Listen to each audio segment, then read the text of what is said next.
What's up, everyone? Today I'm going to walk you through how to download Adobe Creative Cloud Pro for free on your PC, Mac, or laptop. Let's jump right in. The first thing you need to do is click the first link down in the description. This will take you straight to Adobe's official website. Once you're there, you'll need to select your region from the drop-down menu and hit Get Free Trial. You'll now be presented with 3 different plan options: individual, business, and students and teachers. I recommend the individual plan for personal use. This gives you full access for 7 days and bonus access to Adobe stock for the same period. The next step is entering your email address and hitting Continue. You must complete the registration form with your details and payment information.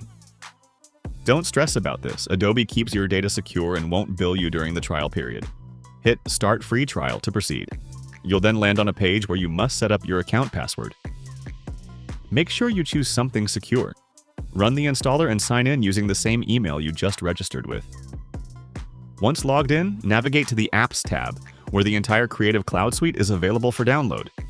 You can now install any Adobe application you need: Photoshop, Illustrator, Premiere Pro, After Effects, and more.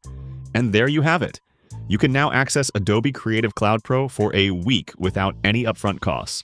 Make sure you use the official links I've provided in the description to follow this process safely. If this tutorial was helpful, smash that like button, subscribe for more tech tutorials, and ring the notification bell for updates. Got any questions? Leave them in the comments below and I'll help you out. Thanks for watching, and enjoy exploring all those excellent creative tools.